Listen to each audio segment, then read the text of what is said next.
Well, Taja and Russell, they both love reading books. Taja and Russell, they both love reading books. Well, what do you do when you share such a Welcome to the love? Well, you start a 109th club, you start a club, episode an of the adult book club, ABC an Pod, the adult book Adult Book Club with Taja and club Russell. in I the am Russell. She is Taja. podcast. Hey. Hey, and welcome back, everybody, to the podcast where we drink and we read things. And on this episode, we read Deputies Big under Sky fire. Slayer by Juno Rushton. Oh, we fucked that up. No, we do it at the same time. It's dumb and silly. Oh, sorry. We did not fuck that up. Yeah. What'd you read, Taja? I read Deputies Under Fire by Dolores Fawson. And I read Big Sky Slayer by Juno Rushton. So if this is your first bonus episode, it's kind of a year-end wrap-up that we do that Taja started with our friend Nern, where they came across Harlequin novels 3 years ago, I think now. Yeah, that's And great. ever since then, Taja has been in charge of finding us one of these delicious romance novels to read and then recap together for the end of the year. And then we also discuss or go over just some random statistics and kind of do some recap and drink and hang out with you. So, It's like the Spotify Wrapped of our podcast. right, yes, this is the Spotify wrapped unofficial version of 2025 ABC Pod. Because everyone's doing it now. Everyone's doing the Wrapped. Everyone has a podcast and everyone gets wrapped in something. Yeah, everyone does have a podcast. So before we get into that, we will start our normal way. So Tajwa, it has been 2 weeks since that chaotic episode. Did you get a chance to listen to the last episode? I haven't listened to it yet, but I'm excited to. So it's messy for sure. I will say for In those, the club bit with our. I put that into the end. Okay, So I cut it out of the middle and put it into the end. And the way he came in, it kind of works perfectly to put perfect. it in there too. So if you actually listened past The book the stuff. outro, you would have been surprised by about an extra 3 minutes of Potato Club and what we learned about that. They're I will say for the one or two of you that may or may not be watching YouTube at this point, I did not post that one onto our YouTube. Just I was gonna ask. yeah, well, we had the camera was whatever, wasn't great, but we also had different people kind of in the background that aren't usually part of the show, so I wasn't really sure if people wanted to be on the internet, and that's not something you can take down. So I figured voices is one thing, but to actually Yes. have their I think uh, that's legit. That's a good choice. image out there is another. So Yeah. sorry, folks, catching up here. But aside from that, Tasha, it's been 2 weeks since that chaos. What's been going on in your life? Oh man. Gosh, I feel like not too much. Some adulting with car issues, hopefully to be resolved not super expensively soon, TBD. Um, and it's been feeling like winter pretty aggressively with all the snow we've had and the cold. And then today it's basically melted away. Although now it is snow raining, actively. So I don't know what that means. Hopefully it'll stay white for Christmas or white-ish because this brown town I'm not here for. And then yeah, just kind of looking forward to a little bit of a break from work coming up. And Barry and I are going into the city on Christmas Day. Spending a couple nights there. We're gonna go see Hamilton and eat some really good food. And we're going to this date night at the Met, which sounds really fancy. It's not. It's just like it stays open late on Fridays and Oh, cool. Saturdays. So there's like live music and like discounted cocktails or something. And so it's like free with the admission that you buy for the Met. So we're just gonna like go to an art museum and then hang out and listen to some music. All right. And we haven't decided yet if we're gonna dress up or not, but I think you should. I mean, feels I like mean, a at good least thing a to little do. bit. Maybe you don't Yeah, have to go crazy. not like Met Also, Gala. you can just pretend you guys are going to the gala. Like Yeah, bust out that's what those old Gaga costumes from Spring Fling, exactly. like three or four. Wear those, you'll fit Like a right in with meat the gala. dress. Yeah, the Yeah, meat I'll wear a dress. meat dress to the gala because I have one of those just lying around. Yeah. Uh, yeah, I feel like that's it. I don't know. I'm so bad at these, per usual. Do you guys get like what do you get off from work? Like a week or something like that between the Yeah, so holidays? I actually are the last few years we've been getting like a huge chunk of time off. It's great. At first it was like because of when Christmas was falling, and now it's just like we get 2 weeks basically. So we have the 24th through to we go back on the 5th. Nice. Yeah. Yeah, it's sick. I'm stoked. And Barry has like basically the same amount of time off and Yeah. yeah, so it's awesome. Very, Nice. very pleased. Yeah. Good to get a good recharge in the Yeah, hopefully. yeah. Hopefully. For me, this week has been dominated by the ice rink, Oh, actually. yeah. So, I skated on it for the first time on Sunday, which is the earliest I've ever been able to skate on it Because it's been nice and cold. by like 3 weeks. Yeah. Awesome. So that was great. And then I was skating on it every day. Yesterday, I went up to Portsmouth because the band without me had a Christmas show. Uh, 2/3 of the band. yeah, which is all right. It's an acoustic set. It's something they do every year, and it's Christmas music, so I'm okay sitting that one out anyway. But before they played, Sully and I went and did they call it stick and puck, but basically it's a Hmm. full geared skating at a rink in Dover, and game broke out. It was my first time ever playing in a pickup game, and I was terrible. Like, so I think the average age of everybody else playing was like 23, 24. They were all like kids, so sad to say, on like break from college. And there Really? was like 10 of They them. are kids then. Yeah, it was like 10 of them, and they all like actually play hockey. So uh, by the end of it, there was definitely like a make-a-wish moment where Yeah. they just didn't guard me and let me take a shot on goal. And there's a guy in net.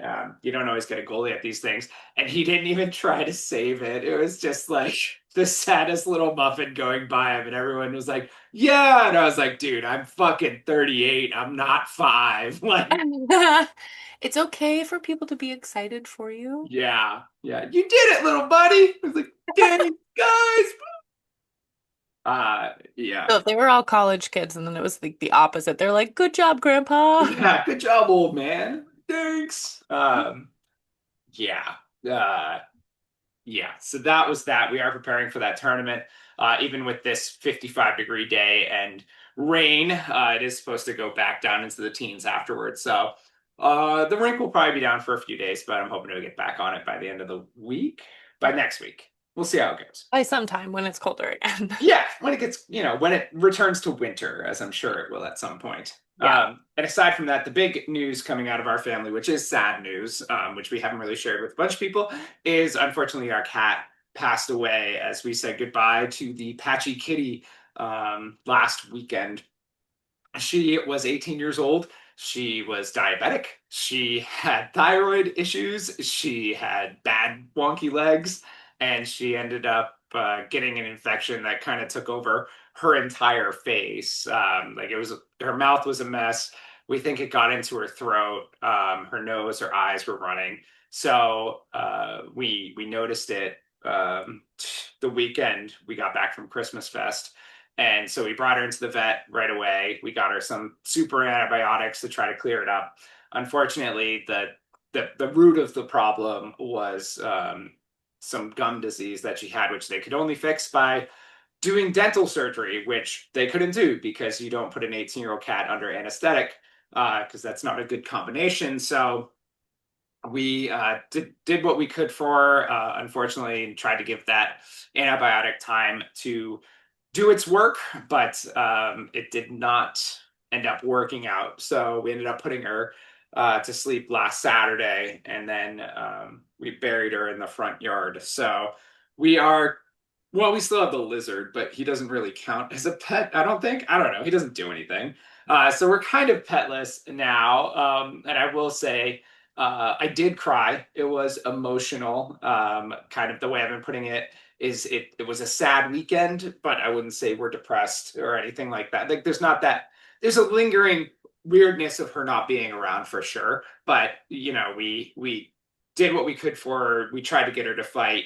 she did what she could, but she was 18 years old. So it was kind of like we tried every route before this happened, and it became the right decision to put her out of her pain. It So wasn't as though it was a surprise thing. Like you guys kind of saw this coming at some point. yeah, yeah, we had been preparing for it, and like when we did her yearly checkup on in September, the Mm, vet was like, we're gonna try to land the plane as softly as possible. So right. yeah, none of this was surprising, which also helps too, obviously, Right. when dealing with this. I will say it was very strange. So I was telling you before because I did share the news with Taja before we started recording. So I didn't just bawl. I've learned my lesson on what is and isn't surprise news that we can do on a live recording. Um, uh, and I lost my train of thought on where I was going with that. But yeah, we knew it was coming. And I, it was more just emotional because neither one of us had to make that choice before. With our pets growing up, it was always the parents or my aunt and uncle that made the call. So this was the first time we actually had to take that As like the responsibility, adult. which is like it's very strange, and it's very strange to set that appointment and just kind of know you're counting down the hours. But yeah, so the Patchy Kitty has traveled the Rainbow Bridge, as my parents like to say. And she is now hopefully in a happier place of kitty heaven, chasing some sunspot somewhere. So, yeah, we are going to be, well, again, not counting the lizard, we're going to be petless for a while, At least. just because it's a lot to take care of an animal. And I think you realize that as you get older, like you understand why your parents are like, "Are you going to take care of that dog?" And you're like, "Oh yeah," and you don't because you're the fucking worst. You're a 6-year-old kid. So yeah, looking forward to not having that responsibility for a while. Especially with all the traveling, it makes it a lot easier to not have to worry about setting up plans and care And and we be. had burned our bridges with Amanda's family.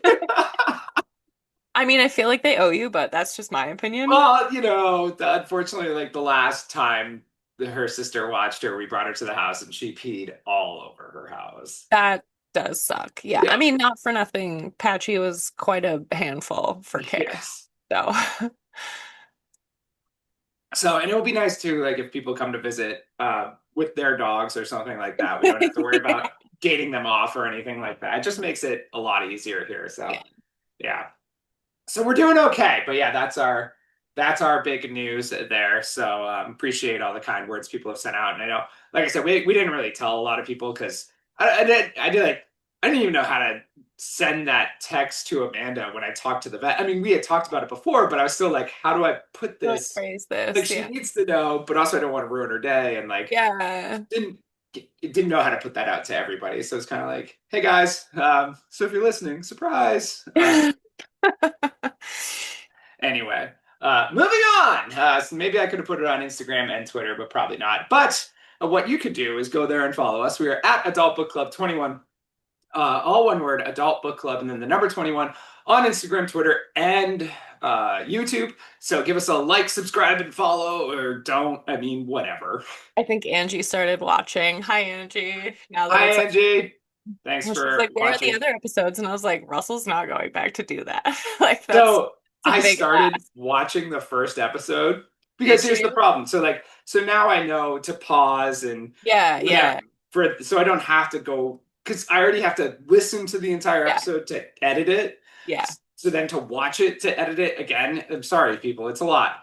It is a Um, with the newer episodes, I know to pause or like if we take a prolonged break while I'm editing it, I mark down kind of a timestamp so I can easily get to it in the video. I can't do that on the old ones. So I lot. started watching the first episode because I was going to do that. I got through like 5 minutes and I was just like, oh my, Oh, how this, cringy we were. I can't. It was, woo. It was, we were trying to find our footing. It's interesting because I would actually like to go back and like figure out when we got the intro down. I was When gonna was, say we didn't have like a regimented thing yeah. for quite And some time. we got the, um, Sully made our Oh, our intro intro music. song, I think like episode 4 or 5, maybe that Yeah. made its debut. But like even our ending, the simultaneous keep reading, like when did that Mm. happen? Because that was nothing we ever talked about it. I think No, I that was kind of doing it, organically and happened. then one time you did it with me, and then we just started doing it together. So I would be interested to like learn the stats of what we've done here, but I also Yeah. don't want to have to That's a listen. lot of time It is, to put in. yes, I hours. I don't expect that of you for what it's worth. So I might go back and do like some of the hits. Like I think the Model Oh, Land sure. one would probably be a good one to Which one? do. Model Land. Oh, hilarious. So there might be some random ones that pop up. Yeah, Um, some of the hits, we'll sure. see. And like, it is winter, so I do have more time inside. So Yeah. maybe. But In between skating. yeah, before I was promising it. Now I promise you nothing. So We'll we'll see what see. happens. Yeah. So a little whatever that was, you're welcome. And on that note, we're gonna move back to the books. Um, Again, if this is your first bonus episode, welcome to the silliness. We just kind of Wing tell it. each other about the story we read and see what comes of it. So, if do you want to go first? I know you've written your synopsis down. I have written it. It is a significant number of pages, but I think I read fast enough. Yeah, so here's the thing. Number of pages, Taja. Well, I need it. It's one of those stupid stringboard plots that, like, if I tell you one thing, I need to Yep. tell you six other things to have even made that thing make sense So, remotely. and this is the nightmare of like writing Yeah, spoilers that I'm I told you sure. about. Yeah, but it's funny too because think about that. Just talking about how we used to do things.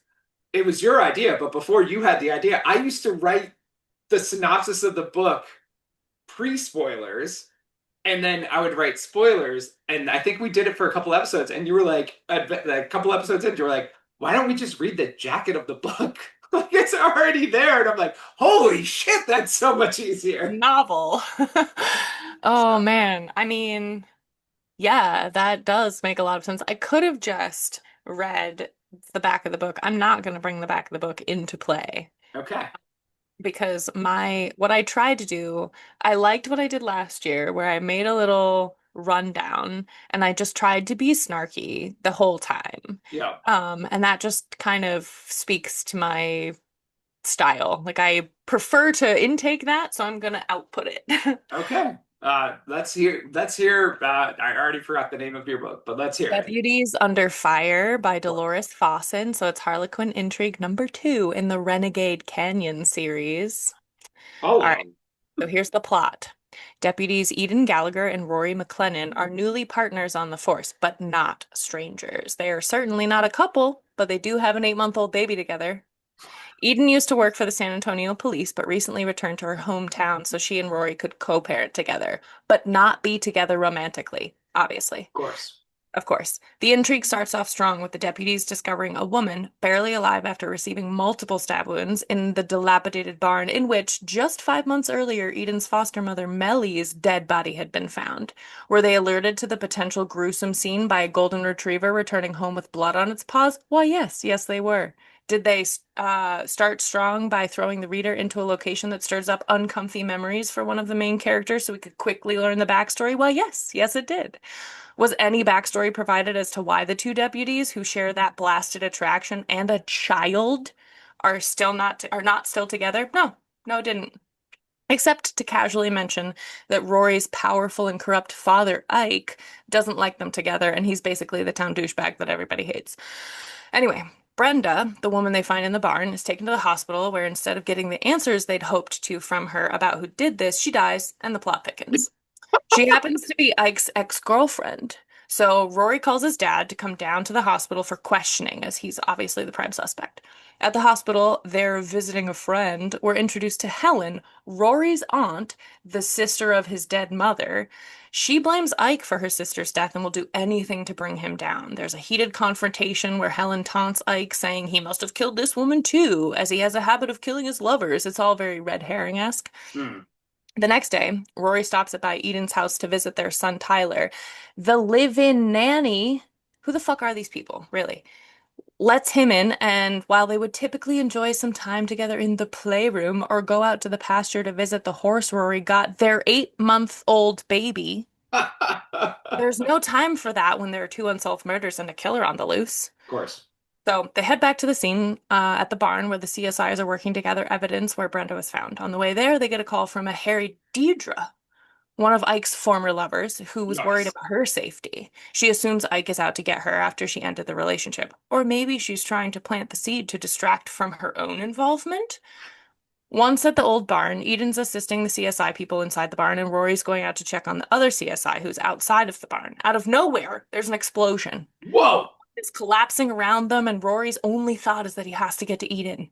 Eden and the CSIs, Molly and David, manage to get out of the barn, as does Rory, as it collapses completely. Lou, the CSI outside the barn, wasn't so lucky because he accidentally set off the IED that was planted there by the killer. Now there's 3 dead people, and they're no closer to figuring out who stabbed the woman and planted the IEDs. Yeah, motherfucking IEDs. Unsurprisingly, there's more of that blasted heat sparking between them while they're at the hospital being treated for their borderline insignificant wounds post-explosion. They head back to the police station where there's a completely unnecessary to the plot in any way, shape, or form, mention of a black cat named Sherlock who lives at the station and apparently only likes Eden. Is this ingratiating to the cat ladies? Is the Venn diagram of Harlequin readers and cat ladies almost a circle? At the station, they sit in, behind the glass, on Deputy Libby's interview with Ike and his lawyers. Conflict of interest having the son investigate a case where the prime suspect is his own father? Nope, not a thing here in Renegade Canyon. It's discovered that there were bugs planted in Ike's home. There were also texts between Brenda, the stabbed woman, and an unknown number talking about the bugs and the supposed hit list he'd created. Helen, Deirdre, Melly, her foster mother, and Brenda and Frank are all on this list, as are Rory and Eden. My God. Rory's brother Dutton and his wife Grace, the actual sheriff who's on maternity leave, to pick up Tyler and Leslie, the live-in nanny, and bring them to the ranch for safety. Just bring them to the ranch. Everyone does that. Everyone does that. Before leaving the station, they have Frank come in so they can warn him about the potential threat and ask him some questions. He also has reason to hate Ike, as his late wife had an affair with Ike in the past, and they'd recently gotten into a physical altercation at the cemetery over the graves, obviously. Obvious. They head to Deirdre's house to interview her. On the way there, they obviously have to check in with Leslie, the live-in nanny, to see how Tyler is doing at the ranch. He's well and babbling away as babies are wont to do. Thankfully, he was too young to understand what was going on, but not too young to have a fucking horse. Before heading to question Deirdre, Eden checks in with Rory since Deirdre had been having an affair with Ike during the time he was married to Rory's mom. Is he going to be able to put his feelings about her aside? It seems like this 70-year-old man has had a romantic relationship with almost every eligible and non-eligible woman in this whole town. That's what happens. All right, so Deirdre hopes that Ike's been arrested, but no such luck. She tells him that she, Helen, and Brenda had lunch together 5.5 months ago, before Melly had been murdered. That's the foster mother. Before she can divulge what they were doing at that lunch, Helen walks into the room. Apparently, they've reached a truce, even though Helen has a grudge against Deirdre since she's the woman Ike was cheating on her sister with. Their mutual hatred of Ike has brought them together in like the enemy of that my enemy is my friend situation. Yeah. Brenda had gathered them all together, even trying to recruit 2 other Ike haters, Melly, now dead, and Frank, still alive, to create a group that could ruin Ike. Shortly after that lunch, Melly was killed, and now Brenda is dead. Someone seems to be picking off the people that hate Ike the most. Is Ike killing those who were plotting against them? Who were plotting against him? Or is someone from inside the group murdering them and making it look like Ike is the killer? I'm going to guess Frank. Okay. Upon leaving Deirdre's, they're approached by a man named Carter, who wants to show them some pictures he's taken while he was stalking Brenda because she destroyed his business. She's put a restraining on him, so he just gets more sophisticated lenses, obviously. He came to them with these pictures because he doesn't want to go to the cops. He doesn't want the cops to pin Brenda's murder on him, and he's got the photos of Deirdre being suspicious with her vehicle, even though suspicious enough to maybe be the one who murdered Brenda. And in one of those photos, Frank is lurking in the bushes. Oh, now wow. Frank and Deirdre are suspects. Still in. You think that what you're saying? I'm Your thinking money's Frank. on Frank? Okay. Yeah. They're headed back to town on a dangerous part of the road, Dead Man's Bend, when there are not 1, but two sets of metal spikes laid across the road. Unable to avoid them, their cruiser is incapacitated right in the middle of the road on a blind corner. They're sitting ducks. Oh my God. And to make matters worse, before they can leave the vehicle, they realize that both spike strips have IEDs attached to them. Oh my God. They're stuck in the car until help arrives, but before help can come, a Mack truck does. They risk setting off the IEDs to get out of the vehicle just in time to avoid the truck's collision with the cruiser, but of course the bombs go off and the truck driver is shockingly alive as the cab in its entirety is thrown still intact yards away. Makes so much sense. Safely back at the Duttons ranch and reunited with their son, the heat intensifies and they make out a bit. But now, Nice. in the same room as their sleeping baby is not the time to get it on. Instead, they just actually sleep together. The next morning, another body is discovered. This time it's Carter, the man who showed them those sus photos. And Ike was found by the deputies who discovered the body because apparently it was right near the police station. But there doesn't seem to be a connection between Carter and Ike. Carter was also stabbed to death, and Ike claimed he only showed up there because he got a call from an unknown number that Tyler, his grandchild, was in danger, and so he went where the caller told him to go, only to discover the already deceased Carter. They all go back to the police station while the CSI start on the scene with Carter. At the station, Frank has come in again, and they ask him about his being in those photos. Turns out he's in a romantic relationship with Deirdre. He hadn't mentioned it before because they were trying to keep it secret from Helen, who he was once involved with before his wife died. Or after his wife died. Anyway, and from Ike, who still maybe had feelings for Deirdre. It's all a mess. Turns out Frank also had dated Melly back in high school. Of course. Honestly, it's like this town has 10 people of this generation and they're all connected in romance and affairs.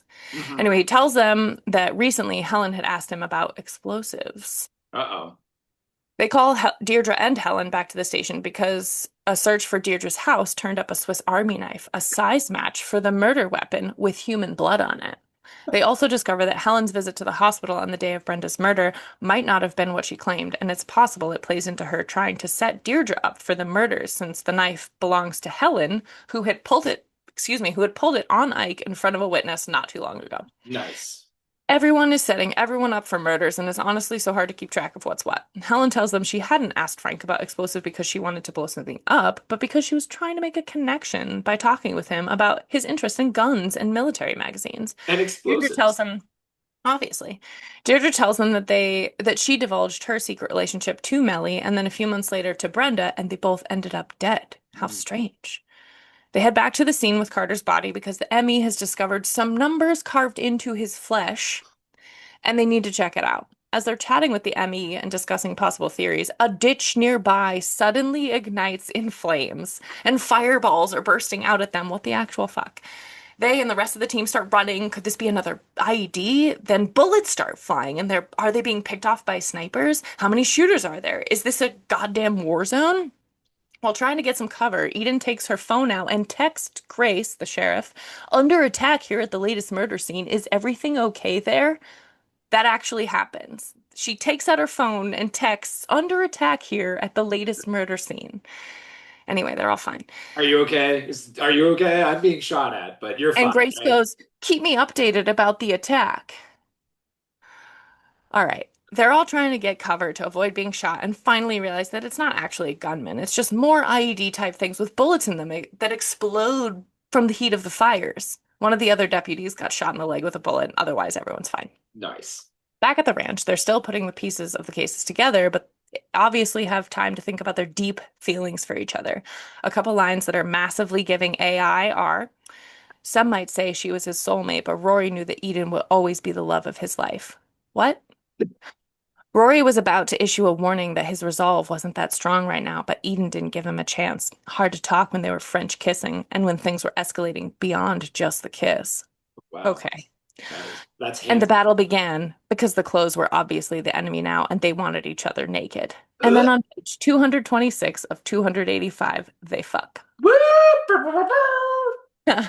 Then the post-climax plot climax happens. They get a call from Ike's lawyer that he didn't make it their scheduled appointment, and then he found Ike's truck near a trailhead with blood in it. They also can't get a hold of Helen or Frank or Deirdre. Weird.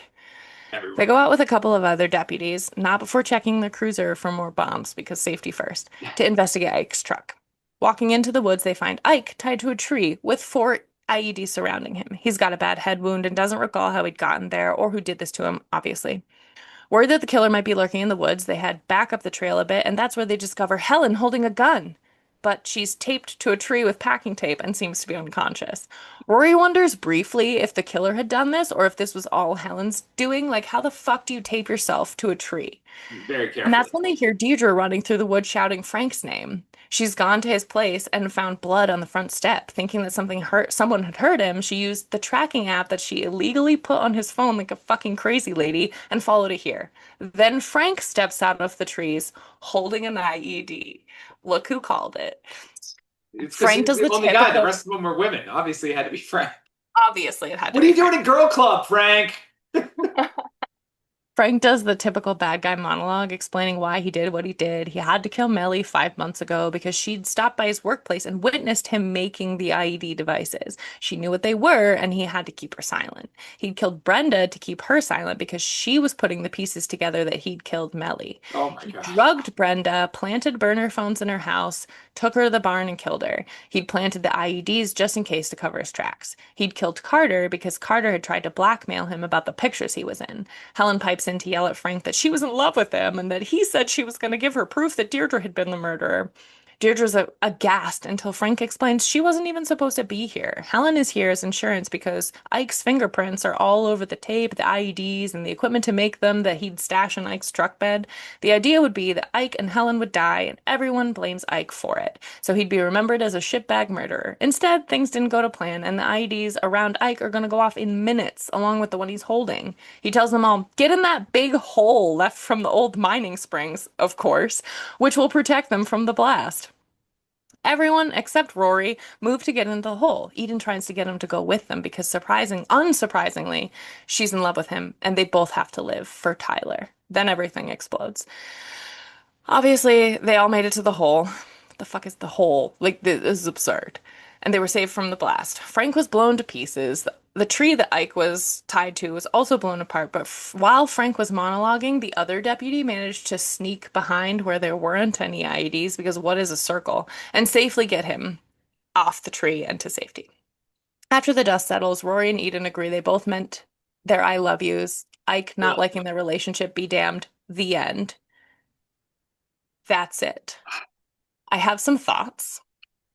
So, forced proximity romances aren't something that I hate, but if you don't give me an actual reason for there to be space in the first place, then I'm not invested. There's never any reason for them not being a couple other than Ike not liking them. So, like, why the fuck?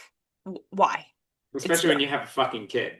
exactly. And Like, the no, kid's you moved back here to like co-parent, just be together. yeah, and the kid's 8 months old. It's not like he's 8 months. 12. Yep. Like he just did this, Yep, guys. it was very recent. Okay. And then just hell. There are so many times it was written as its own paragraph, its own sentence, just hell. The Hell. word hell. It was like kind of an expletive, kind of not. It was just like it was too much. Like sometimes there would be like a mercy. Like it just felt very like I'm trying to shove Texas down your throat. Yeah. And I don't know that it was convincing. All right, the actual sexy time wasn't particularly horrible. Like I've totally read worse, but it was so close to the end of the book. So if that's what the reader was here for, it didn't deliver. Yeah. And they only made out one time before that. So like not really. Well, they technically had sex long before that, Tasha. Okay, fair, but readers don't get to experience that. That's my point. If that's what you came for, it didn't deliver. The mystery was super convoluted. How many people were involved and the suspect list? It could have been any one of those four people. Very Yeah, a stringboard. I lot. mean, obviously you called it because like the only dude, of Yeah. course, it's going to be that guy. But it just felt very like finger pointy, like we're trying to like fill the space with sending you in different directions. At no point was there any explanation given to the spikes in the road, the Of spike course. strips, how they Yeah. were planted, to what end. Like Frank was monologuing about all these other things. Why did he not bring that up? Was it some other reason? Like, no, because there were IEDs. It just bugged me because that was a completely ridiculous scene. So much about it was ridiculous. And it went on for a really long time.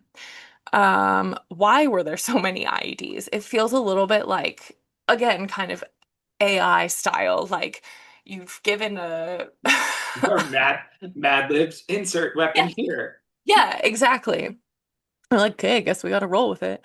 And then why does an 8-month-old have a fucking horse? Yes, good These question. leads have like unlimited money apparently, and like they can afford a live-in nanny, a horse, like whatever. Anyway, it was surprisingly progressive. So many powerful women, tons of the deputies that I didn't even like. There were so many people, so many characters that I didn't even mention, and most of them were women. The sheriff was a woman. The retired sheriff was a woman, obviously. I shouldn't say obviously. The retired sheriff was her mother, so obviously a woman. Women are doing, women are really doing it in Renegade Canyon. Glad that the killer wasn't a woman, I guess. Even though that might have been progressive, like we all know men are the problem. And it wasn't like bad, bad. It wasn't good. But I'd say I rolled my eyes about 10 times total as opposed to like 10 once every 10 pages. Yeah. So in comparison to last year's Harlequin, it was better. So here's the thing, like better, it was certainly like less obnoxious. Was it still 100% ridiculous? Yes. Would I recommend it to no one? Yes, I would recommend it to no one. No one. No one should read this. You've just Yeah. read it. I mean, listen. Yeah. That was Got it all. Got it done. Easy as that. Um, that sounded so overcomplicated. so overcomplicated. I think we need to like start blacklisting authors Mm. for this experiment, just Hmm. so we don't run into them again. Because yeah, no, that sounded fucking terrible and kind of all over the place. I will say I appreciate, and I think this is just a Harlequin thing because last year's had it too. The cast of characters page that's at the very beginning. Yours should have it. I don't think it did. Mine? Oh, it did. Yeah.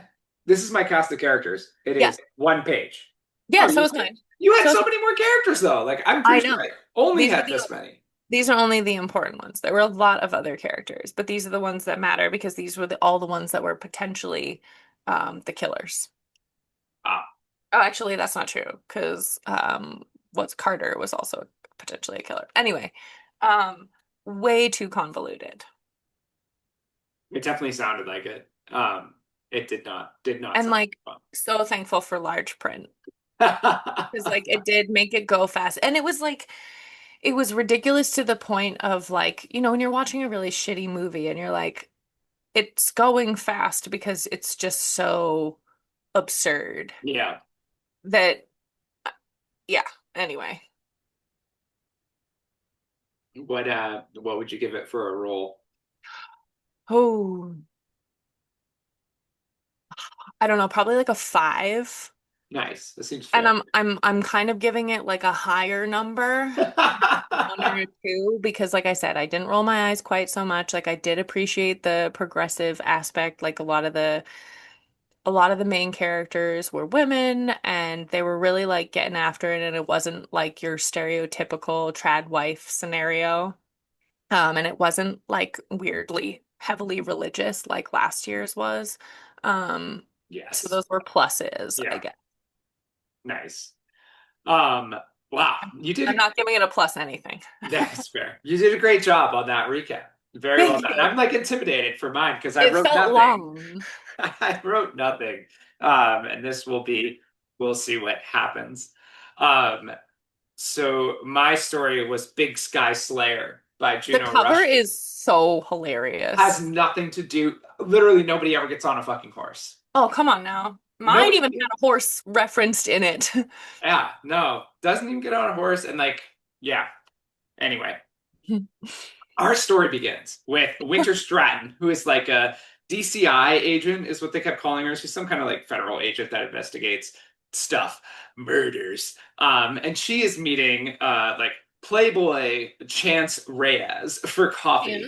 And Chance is like, ooh, he is Mr. like hit it and quit it. And everybody in town, even though he's such a sexy man, they tell Winter to stay away from him because he is like he's only there for your body and like he's a playboy and he just goes after every woman in town. So even though Winter's heart goes pitter patter every time she's around him, she refuses to give in to his good looks. So she like is coming to this coffee, not a date, coffee appointment, and she's like, I've got 20 minutes on my meter, so figure it out, Chance. A little backstory. Winter came to wherever they are in Montana like 6, 7 months ago because her one of her sisters lived there and something happened in like a previous book because this is like number Of two. course. Yeah. It's to her sister. So now all three of her and her other sister moved to this town to be with their youngest sister. The sisters' names are Winter, who is our main No, character, no, don't. Summer, and No, Autumn. no. And they are called the Seasons sisters as a real clever thought there. So anyway, her sisters have told her to like beware of Chance. Chance is like the adopted brother of Logan, who is Summer future fiance. Spoilers before spoilers of a book nobody cares about. Okay. So there's already like this familiar thing happening here. Anyway, Okay. Chance has asked her to coffee. Before they even get in the door, there's a bunch of flirting where it's too busy inside, so he like waited outside for her and had already ordered, and he deduced exactly what she takes for her coffee, which is like a light That's an soy impossibility. latte fucking thing. And he's like, "Well, I noticed you had soy milk in your Oh, stop. fridge, and like I know you don't like a lot, whatever." It was ridiculous. Thankfully, on like page 20, this awkwardness is broken up by a fucking mass shooting taking place right in the middle of Main Street. How on the nose for our times. Right? Yeah, yeah. Felt like I was reading the news. Yeah. So like across the street, there's a gym, and right as the like spin class is getting out, this woman's head explodes. And then this woman next to her is shot in the chest. Winter and Chance are taking cover because Chance So is an this is like while they're at coffee? Oh yeah, yeah. Okay. So Chance is like he used to be an attorney for like big city Chicago or something like that. And then he came here and now he works as like an investigative person. Like he's like An investigative lawyer man. yeah, he's like what do they call it? Like where they bring in help. Private The like the professional? sheriff's no like a consult maybe. He's Okay. sure. Okay. He's done some investigating in the past. There's Okay. something mysterious about him that he doesn't want Winter to know about because she'll, whatever. She'll change. She'll think differently of him or whatever. Anyway, long story long. So guns are firing. Yeah. Or one gun is firing quite a bit. Other people, so two people definitely super dead, two women. Yeah. Yeah. Two other people have been struck Okay. and are like bleeding out. They're Yep. taking cover. Chance is like, you go one way, I'll go the other way because, we can't wait for backup because the firing is happening, whatever.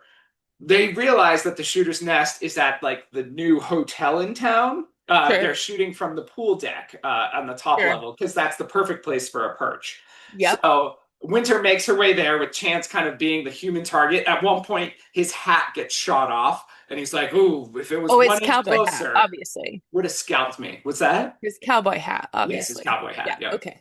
Okay. And he like gets to like one of the people who's down and is like trying to triage him.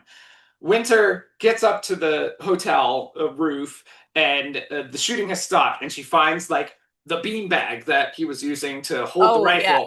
but he is not there. Then he slips down from the roof behind her and starts like beating her up. But Chance noticed that he was up there. So Chance is now hoofing it to the hotel to try to save her. So she gets like beat up a bit, ribs are bruised. She gets like pushed and she does the proverbial backflip over the railing and manages to just hold on. Oh, stop. We saw that chapter through Chase's point of view, and it ended with just a no. Oh. Beautiful. So the gunman makes the getaway. Chance reaches over, pulls her up. Thank God you're safe. Oh my God, let's talk about everything. So the police show up and they shut down the hotel, but of course the gunman escapes because he blends in. They later find out on the security tapes that he knew the type of coveralls that the maintenance people wear, and he had put those on, and he knew where all the cameras were because he had canvassed the joint. And he brought a golf bag to hide a sniper rifle in because there was a convention in town. So there's a bunch of like them getting ready to golf that day. Oh boy. A lot of camouflage here. Oh boy. So Winter wants to take over the investigation, but of course the wily sheriff of the town is like, no, because whatever DCI or whatever you are, they never participate with the two-way street of information. So I'm going to give it to my nephew, who just became a detective 3 days ago. And I think he can do a good job to pick up this mass shooter. Totally. Totally Chance makes sense. steps in, and Chance is like, "Hey, man, what about for old time's sake, you give us this one?" And he's like, "Well, for you, Chance, as long as you keep me informed, we'll let you take it." So now, but Chance has to work the case with Winter. So Obviously. obviously, Forced proximity. this starts to heat things up. Oh, yeah. He only agrees to do this to talk to the sheriff if she agrees to go to the hospital to get her ribs checked out that day, because obviously something is wrong and she needs to take care of herself. So she goes to the hospital. He decides on his way home, it's like the car's driving itself and ends up bringing him to her house instead. And he decides he just wants to talk to her to make sure that everything is okay. She invites him in for a nightcap while she is wearing a bra and like short shorts because Wait, just a bra and short that's how shorts. she's comfortable in her own home. Bullshit. Of course. Somebody who wears bras, bullshit. As every woman I've ever met. That's Yeah. exactly how they open up. No. As soon as you're home, bra Yeah. off. Hello, stranger. Come into my home. I'm wearing a Yeah. bra and very short shorts. Yeah. Also, Harlequin, wouldn't it have been like sexier if she was wearing no bra Mm. and a shirt? I mean, like a shirt. That would be weird if you answered your door in like just short shorts. Hello! I have an apron on because I was making cookies at midnight. So there's this like weird thing where she's like, I shouldn't invite him in, but I'm gonna invite him. Whatever. He gets in the house, and they're talking. And then she's like, "Oh, you could stay for a drink." And he's like, "Just a little one." But then he's like, "I should go. I don't want to like force myself on you. You've had a long day. And Whatever." your ribs are broken or whatever. Yeah. So she like opens the door to let him out, and that's when he sees the laser dot on her sternum. And he Stop. dives to tackle her, and he tackles her as the shot goes off and like hits her some glass something, and they roll down behind his truck as more shots are taken. Wait, they're outside? They're outside her house. So Right. the Okay, so sniper he didn't has push her into the house. no. He just like tackled her to the side, of course. So Okay. they get themselves into his car and make a heroic getaway. But of course, the only place that's safe for is at his ranch. Of course. Oh, it's a ranch, Of course, obviously. it's a ranch. And he Yes. has a lot of people that work for him, a lot of Yes. hands that can have guns and protect them. Security. That Yes. same thing happened in my book. I was like, these are all ranch hands. They're not like trained Nope, fighters. they've all got shotguns. They're Yep. fine. Yep. So he brings her to his house. She takes her painkillers, her pain meds, and they start drinking whiskey heavily as they've now survived Oh, their that's second smart. shooting in a day. Um, Yep. she starts falling asleep on him, so he decides to like put her into bed. She kisses him, of course, and he's like, Obviously. "No, I should not take this any farther." The next day, she wakes up to a note. He has gone to her house to pick up like a go bag, basically for her of clothes. He does mention that he briefly went through her underwear drawer, of course, Yuck. because he had to like Super yuck. get her things. Bro. Um, and he comes back with breakfast for her. They decide that they're going to work the case together, but not to like, we've got to keep this professional, of course. But you should also stay with me because your home is not safe. Don't That's tell her so sister. professional. Don't tell her sister about what's happening. Right. So they decide to look into the two women who were killed. And they realize that one of them Targeted. used to work at like it was I forget what they called it, but it was like the classy club, and it wasn't like a gentleman's club, even though they Like a kind of sound country like club? kind of that. It was like where the men went to smoke cigars and drink scotch, and it was like networking. Yeah, Basically, gentleman's yeah, it was club. probably Yeah. like the country club. It was $20,000 a year for a Oh, membership, and of course, Chance had one because it's how you obviously. network. Yeah, obviously. Really got to make his company work here. So Yeah. they learn that she worked there, and so they go and talk to her stepmother, who's her Okay. closest surviving relative. And they learn that her and this other woman, That was shot. no, Oh, her and her friend, I think her name was Phoebe or something like that, worked together. And at the the wedding. mother points out that the stepmother points out that the girl was being stalked by this young guy who was sending her threatening messages and all this different stuff, and she had to get a restraining order. And Chance is shocked when he learns the guy's name because he works for him. But Chance can't believe it because He knows this guy. this kid is a good kid. He's like Yeah. highly like super autistic and like Wait, this very kid works for Chance? yes. He Okay, worked okay, because okay. he's really good with numbers, of course. So he works for Chance to like help him with his books, and he's like not very good at socializing. So Chance, even though he could work from home, Chance is like, you need to come to the ranch because then you'll see people and talk to them. So he's like, I don't understand how it could be this way. And even though Chance is a lawyer, uh, he can't represent him because they get a call from the kid, his one call from prison as he gets arrested from the 3-day-old detective because there's no two-way street happening. And they had gotten this tip yesterday from the stepmother. So they immediately arrested the kid. His one call is to Chance, and Chance is like, we're coming to get you, Barbara. So they go down to the office, and Chance calls a friend who used to be his last girlfriend, but he broke up with her and he was completely honest with her and was like, I feel something for somebody else, and it's completely different than what I've ever felt for you.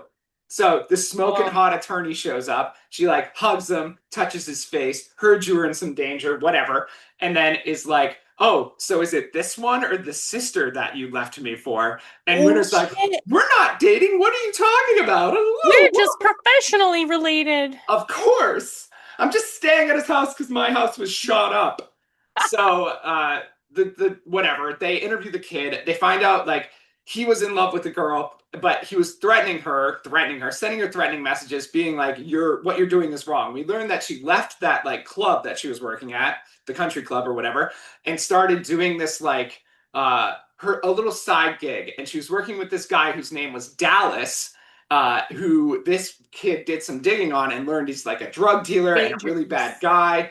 And a few times every month, they would rent out the presidential suite at that hotel where the shooting happened. Yep. And he never knew what went on there, but obviously it was Some bad, shady shit. shady shit. So they're like, okay, we're going to investigate this Dallas guy. They called the friend who survived, who was also part of this. Like, she was the other girl in the presidential suite. And she's like, okay, I just need like a couple hours to get around because I've been crying all day He's gonna because my die. best friend's dead, whatever. They look at her picture and they're like, wait a second, she kind of looks like the other woman who was killed. Do you think it was mistaken identity where the killer thought that was her, but it wasn't? They decide. So they're meeting her at 3. So when they go to see her, they pass an accident on the road, a tire blowout, driver didn't survive. They get to her apartment. Of course, she's not answering. Because They're it's out her, the tire accident. easy. So they're out in the parking garage trying to decide what to do next when an SUV comes and tries to run them over and then starts banging cars into them, trying to squish them between the cars. So they get out and they start shooting at him. They kill that guy. He drives into a tree. They look at him. He is a disgraced ex-sheriff from the next county over. What's this guy doing? We He's need to know what's related to the nefarious shit in the presidential suite. we need to know what's happening in the presidential suite. They go back to the accident. Oh, or somebody like showed up. I think the police showed up because like the shooting happened. And they're like, oh, we ID'd the Vic in that car. It's Phoebe, what's her name? And they're like, that's the girl. They look at the car and they realize that the front tire had been shot out from a distance of at least 1,000 yards. Whoa, a And that's what sniper. caused her accident. So we're looking for a heavily trained sniper. We're able to like deduce the bullet that they use, and it's part of this very specific sniper rifle that was used from like 2003 to 2017, but then the bullet itself was only used from 2014 to 2017. It was only used by special forces. So we're looking for like a Navy SEAL here who has And it's gone on a obviously not the autistic kid who's in jail. yes, who has gone on a killing spree. So how are we going to find this? We need to know what's going on in that presidential suite. They ask for a warrant. The warrant gets denied by a judge. They had been previously given the videotapes of the last like 5 days or something like that, or no, 2 weeks of the hotel when they were trying to figure out what happened, if the guy had been canvassing the joint. So Chance's company is looking through that stuff because the autistic kid realized that there was no set schedule for when the presidential suite would be used. It was based on the lunar cycle. So every new moon, quarter moon, or something, half moon, whatever. I think it was every quarter moon, quarter, half, three-quarter, and full moon. They would be in there or something. I don't know. Okay, so they were renting the presidential suite according to the lunar calendar. Calendar, yes, 4 times a month. So they Okay. realized they had 2 of those times, on there. So they're like looking through all the different entrances, and who do they find out is going to the presidential suite? The governor of I Montana. was gonna say that judge who denied the And also that judge with a woman who is not his wife. shot. So now they decide we need to know what's going on there. So they set up a sting for Dallas, the drug dealer, where they use Winter's sister, who also works for Which Chance, one, autumn or summer? Autumn, Autumn. who also works for Chance, to basically entrap him, and be like, I want to buy drugs. They have her in an earpiece, and she's like, I'm here to buy drugs. And he's like, I'm here to give you drugs. And she's like, Oh well, boy. I only buy drugs from Dallas. And he's like, well, I'm Dallas. And she's like, I know Dallas has a very specific tattoo on his forearm. And he's like this one? And she's like, no, no, no, it's Dallas. So dumb. Wow. We learn from Dallas that he's not the ringleader. He's just the muscle. The two Obviously. girls were the ringleader. And what it Wait, was the a two ones that were shot and killed? it was a high stake poker game that they would have every whatever. So And they were running that the they were game. running. And sometimes the pots would get up to $100,000, but that's not enough for somebody to kill somebody for fraud or whatever. So they learn the dealer is Phoebe's neighbor. So they go and talk to the dealer, and they learn that the governor of Montana was paying her to rig it for him. So he was winning some high stake games against the Russian mob. Oh, just the Russian, like, and the judge and anyone, or just the Russian mob? I guess they were pinpointing the Russians as like, this is the reason, obviously something happened, right? Okay, awesome. Fuck the Russians.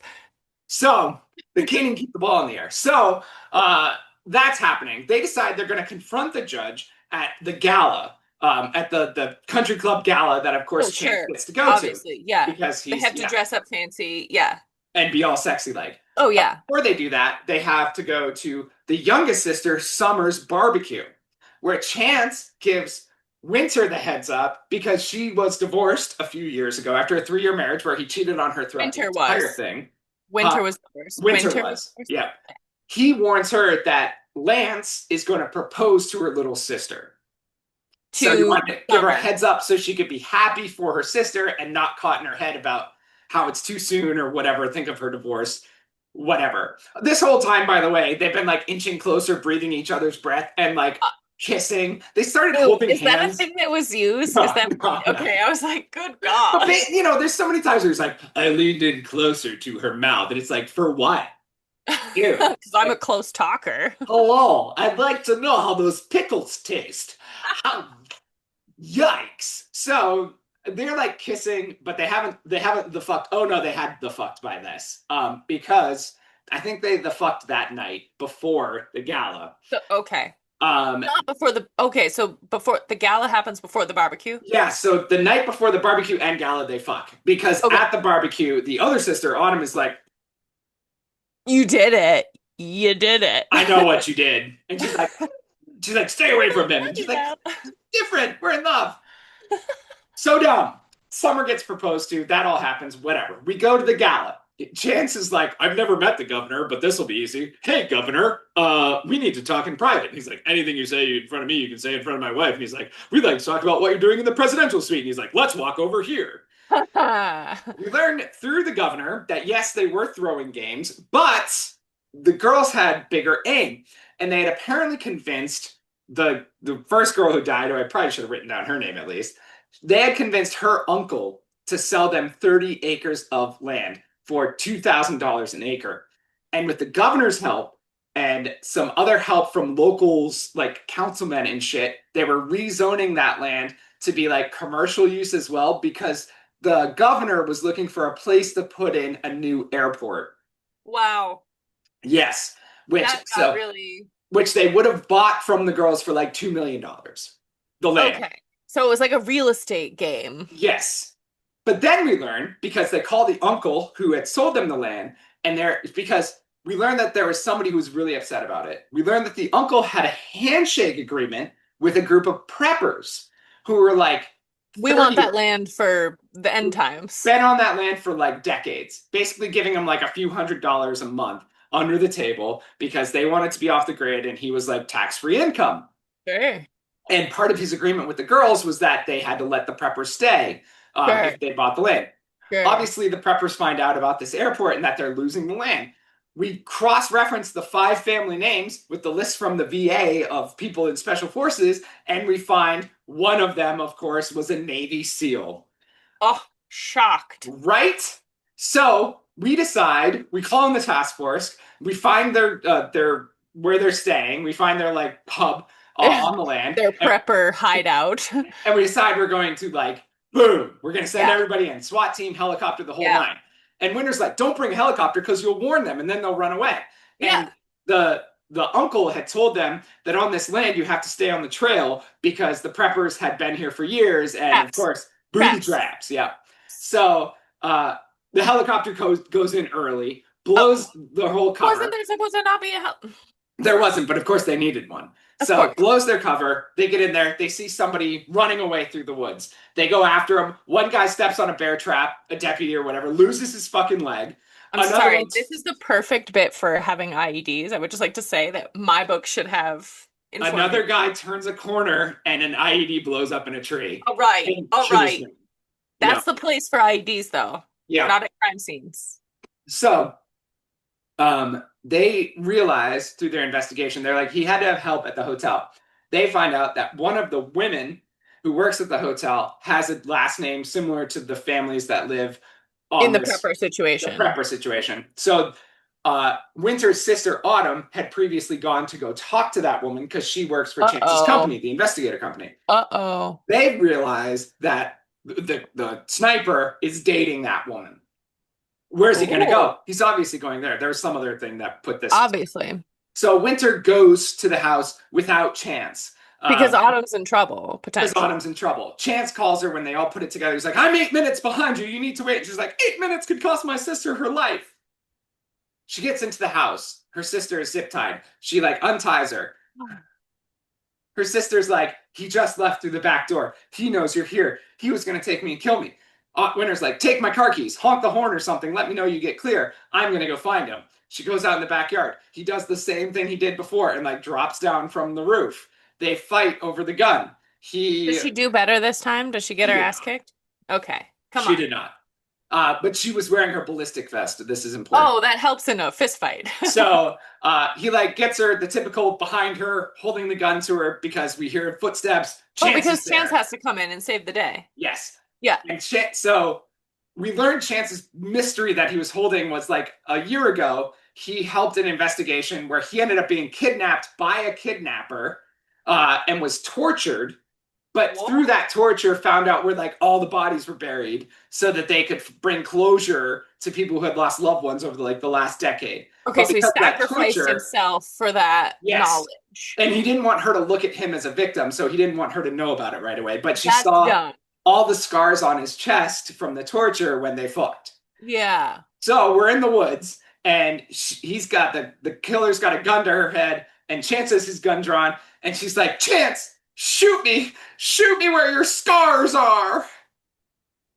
Oh, Because she's come on. wearing a ballistic vest. So she shoots him where the scars are, or he shoots her where the scars are, knocks her back, whatever. He kills the gunman with the next shot, and then runs to her. It's like, Winter, I swear to God, because my eyes I'm passed out or something. He's like, I swear to God, if you're dead, I'll never forgive myself.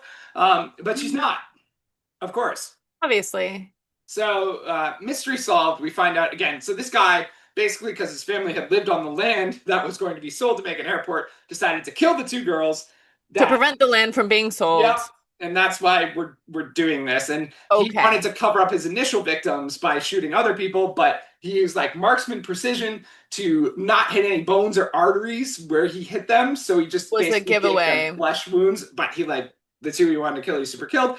But he misidentified one, so then he had to kill the other one. With the car accident. Yep, and then apparently, I don't know, she was like, Winter was onto him, so he had to like shoot up her house or something. I don't know.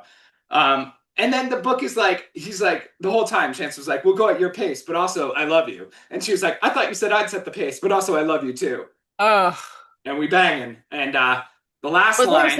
there was a second banging? No, there was not. Oh. But one of the last lines, the beginning of the last paragraph, she was going to take a chance on him. Oh, shit. I mean, do you think that was the choice for the character name just so that Mhm. line could be written. Yeah, I think so too. Probably. So yeah, I give it 3 potatoes, and really don't want to do it again. So you're saying next year I should not find a heart, like just not. No, no, it's fine. It's like it's such an interesting, weird way to, yeah. And like it takes a couple hours to read because it is big print, even though it's It 200 and something is. pages. It's The fun. large Fun print through it. is Yeah. where it's But I at. will say, to her credit, like it at least, again, like 20 pages in, we're doing the shooting. Like it was Yeah, it pretty was. action packed. It does seem like it followed a similar, like, okay, some things happen, something really intense, some things happen, something really intense, some maybe some Yeah. sexy time, something really intense. There's a lot of those moments where they like, again, just oh, we're holding hands and it feels so comfortable. And she's like, I can't fall for you because you're like every guy I've ever been with, like a playboy, whatever. And he's Yeah. like, people just say that about me. Like I don't even have any bad exes, like blah blah, all this different stuff. And it's like, okay, all right, chance. So not it's I would say it's better than last year's too. I will agree with you on the not having the heavy religion Bible. Yeah. side of Oh, it yeah. was That was great. too much. So that made it a better story. It more realistic with the time where it's not, hey, we have to get married so we can fuck. They just fucking anyway. Oh, and he like had gone to the pharmacy and bought a box of condoms, of course, and she was like, I like my men prepared.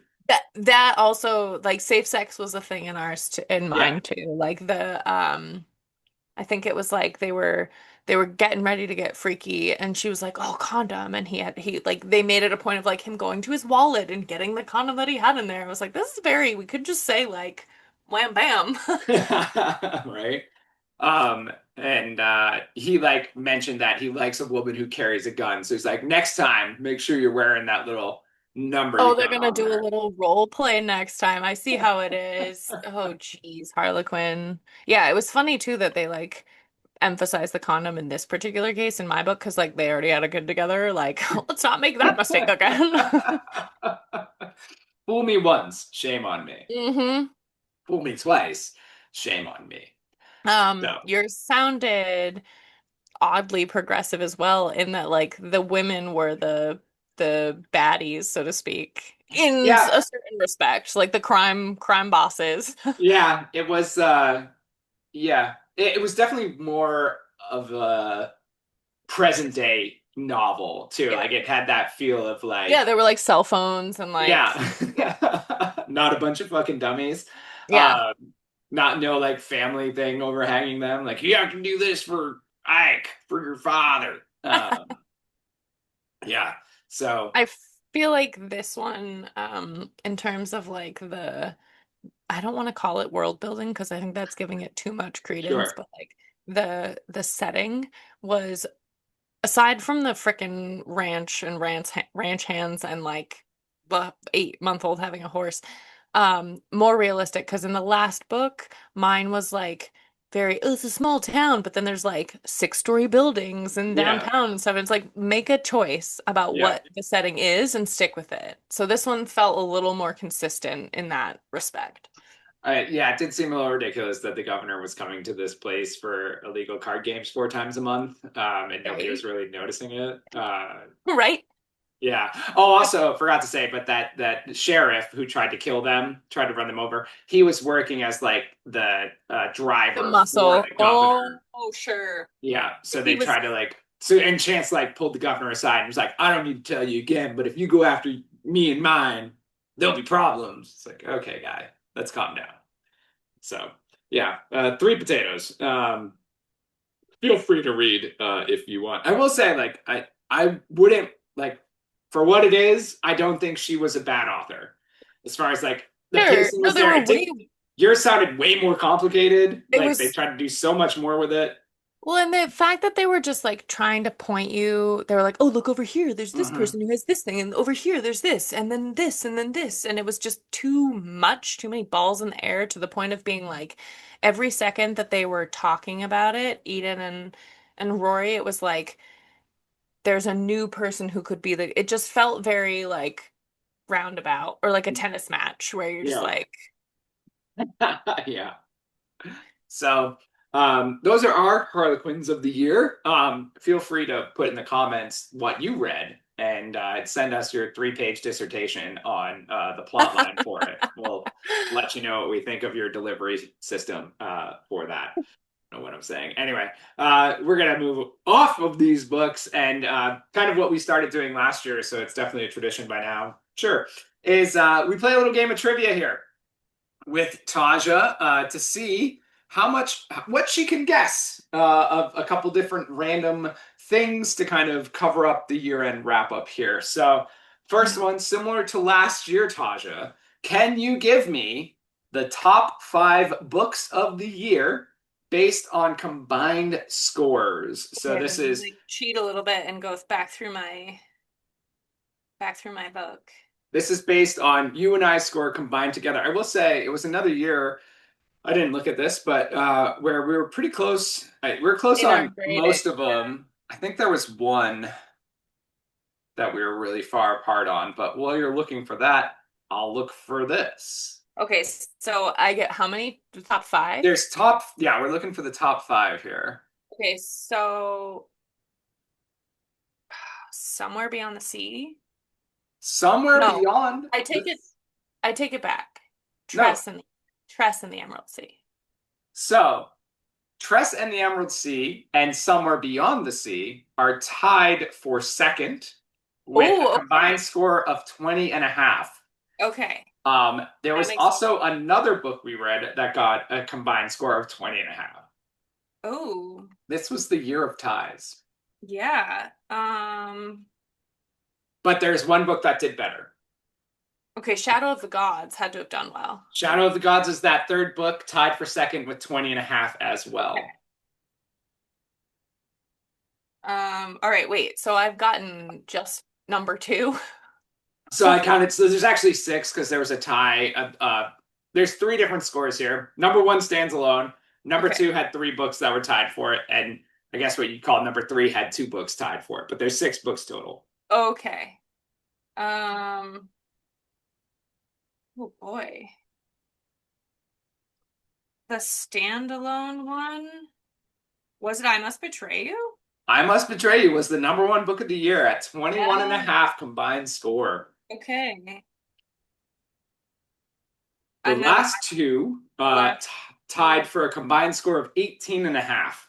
18 and a half. Ooh, okay. Oh boy. One of them is a standalone novel. The other one is part of a series that you put a lot of time into.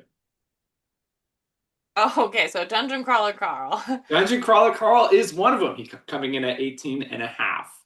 And then Mickey 7? No, not Mickey 7.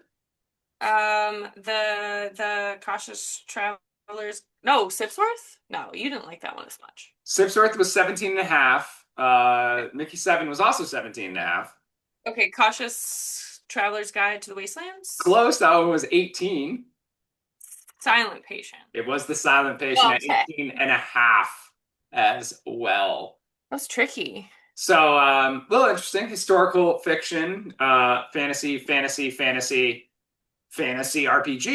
and drama, I guess. What would you consider The Silent Patient? Maybe horror, too. Thriller? Fiction, I guess. Thriller, yeah. Nice. Sorry. Taja's thinking face for those of you watching. No, I had a weird.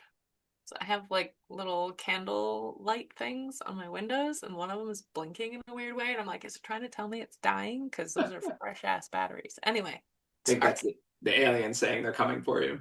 yeah. Up next, so including this episode, there was a possibility of 26 episodes on the season. How many of them do you think we actually recorded? So out of a possible 26, how many episodes did we actually record, including this one? I want to say 24. 23. Oh, shit. That's what I was going to say first. Last year was 24, so we actually did you guys one less this year. Our bad with the traveling and everything else, but to be fair, we did take a month off in the summer, so that was 2 episodes there. And 23 then was my gut. I should have just gone with it. I think we had one fall through the cracks around Dragon Con, maybe, or something, or we moved some stuff around maybe. somewhere.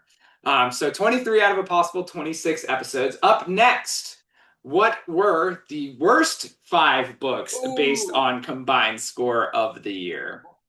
Okay, I mean Model Land. Model Land comes in at number 1. It's the Yeah. first and only book ever to get a negative combined score at negative 0.5 points. That totally tracks. Um, oh man. Night Train? Night Train comes in at number 4 on the list with a combined score of 9.5. Okay. Shorefall? Shorefall comes in at number 5 at 11.5. Uh,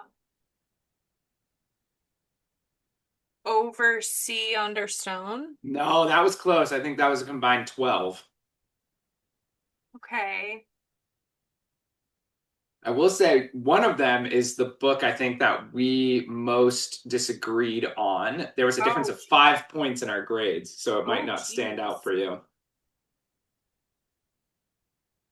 Okay.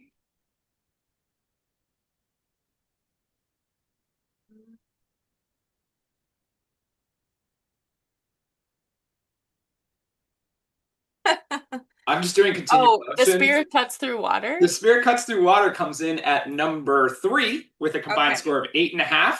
Okay, so Model Land was one. You're looking for number 2.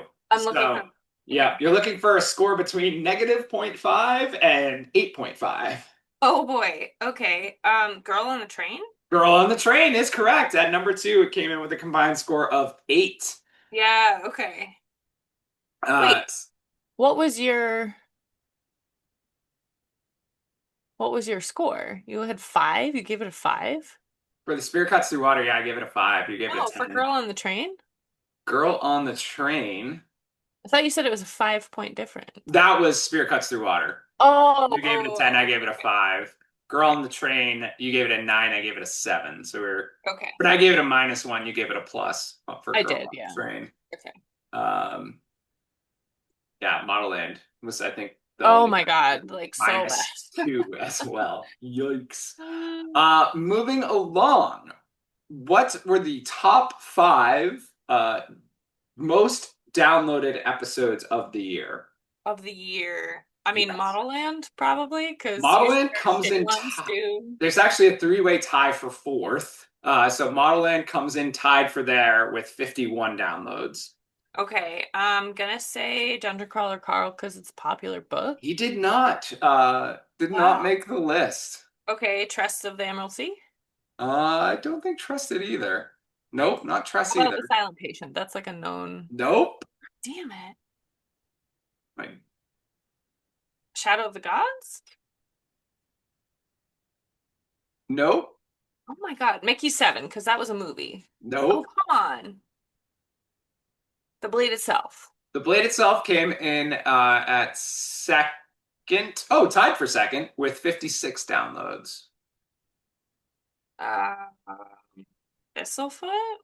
No, Thistlefoot's too new. Hasn't That gotten everybody to pick it up yet. that makes total sense. How I've only gotten 2 Yeah, you've gotten 2, out of 5. but there's actually 6 here. Holy shit, what? Uh, Um, 2 of Somewhere them, Beyond the Sea. Somewhere Beyond the Sea, came in also tied for second at 56. So there's 3 left. One of them, you've said before, for one of our other categories. The other 2, I was surprised by. They are random.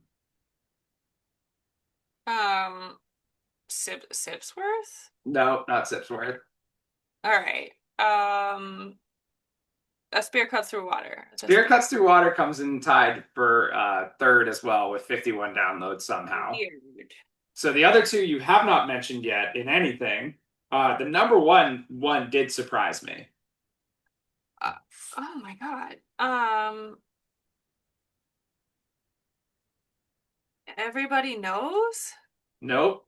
So one of them was a fantasy romance, and the other is apocalyptic mind bender.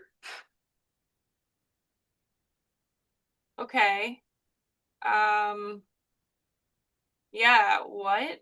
A fantasy romance. Yes. It was early in the year too, I think. It was also a surprise book by me. Oh. I always Oh. find that interesting looking at these two. Like, all right, how many times did I get one right? Right? It was a surprise book by It you. was a surprise book for you, yeah. I gave it to you, yeah. Actually, A both Marvelous Light? A Marvelous Light, 51 downloads. So Wow. you're still looking for the number one book, which I Okay. think was also a surprise book for And you me. said it was an apocalyptic Mind-bending nightmare? thriller. The Gone World. It was The Gone World with 59 downloads this year. Weird I know that choices. you never know. It's like I think our to date our number one listened to episode is West with Drafts. I know, it's wild. That is so strange. I agree, but it happens. Let's see if it's still the case. Yep, West with Drafts by like 61 downloads. What? Yep. What's the next one? Project Hail Mary, the worst recording we've ever Oh my had. God, it's such a bad recording, but it's such a good book. The Lost Bookshop is up there. It's at number 4, which is I also we don't were understand. very critical of that book. Yeah. Yeah, so that was for that. Do you want to give a guess at how many hours of published content we had this year for This year, podcasts? The 23 episodes combined, how many 23. hours could people have listened to? Let me get on my calculator. Boop, boop, beep. I'm gonna guess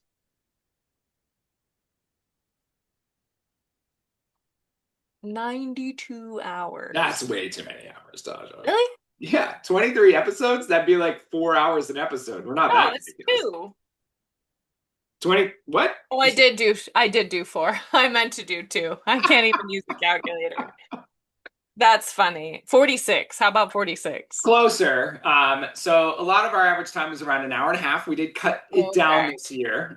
So it ended up being 33 hours, 32 minutes, and 24 seconds of published content. Last year was 36 hours. We did have an extra episode in there. But also I feel like we knocked it down a little bit where Yeah. there's times we've gone for 2 to 3 hours, and definitely got way too drunk by the end. So Yep. you're welcome. Model Land, I'm looking at you. Great editing to cut that back. Yep. Out of those 23 books, Taja, what do you think the average total grade was this year? Oh, this year, I'm gonna say average total, like, I'm getting like 16 vibes. Very close, 15 and a quarter. Okay. So not bad. It was up from last year where we were at 14 and a half. Oh, Did a little better okay. picking books this year. Maybe, maybe not. I Maybe. mean, Model Land. You take out Model Land, I bet that Yeah, comes that up really quite a brings few down the points. average. You know, really hurts the field. So that was our trivia. If you played along, thank you. I hope you learned something. Nerd, I bet you got them. Right? I hope you loved our wrapped.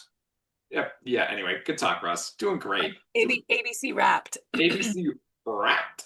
And on that note, we're going to close out this episode. But before we do that, we have what's on your next podcast, which we totally fumbled last episode. So let's talk about this episode. This is going to be a surprise book from me to Taja. Taja, if you want to unwrap it and let us know what we're reading. The Final Revival of Opal and Nev by Dwayne Dwani Walton? Donnie, maybe? Donnie? That makes so much more sense. Yeah. So it is the final revival of Opal and Nev by Donnie Walton. I grabbed this, again, 2 copies. One was paperback, one was hardcover. It's meant What's that? It's meant to be when you find them like that. So it had a note from Ta-Nehisi Coates on here, which Love him. we had both read his book, Water Dancer. The Water Dancer, separately, not for a podcast, but it was incredible prose. Oh. So the thing I pulled, or his comment on it, was one of the most immersive novels I've ever read, largely because of Walton's skill at letting so many people talk in so many different ways. Voices are marshaled from across America and then across the Atlantic and blended seamlessly into a tale about Black culture, Black women, and American capitalism. This is a thrilling work of polyphony, a first novel that reads like the work of an old hand. Also, it was on Barack Obama's favorite books of 2021, and I'm here for that. Nice. What I got from it, it's similar to Daisy Jones and the Six. Oh, I was just gonna say, I opened it up and I was like, Daisy Jones. Yeah, appears to be kind of that style of writing where it's a bunch of people talking. Maybe, I don't know if it's interview style or not, but it had gotten a good amount. It had gotten good reviews. Like, that's another thing I've been doing now at the bookstore is I'll like Goodreads it and be like, okay, just give me an idea of where this is at. And make sure, because Goodreads will tell you if it's number 2 in a series. So Oh no. a lot of reasons to do that. So yeah, so that's going to be on the next episode, which will not take place until 2026. So folks, that means we will see you next year. We will see you next year. And on that note, this has been the bonus episode, which I'm giving a number. It's episode 109 of the ABC Pod, the Adult Book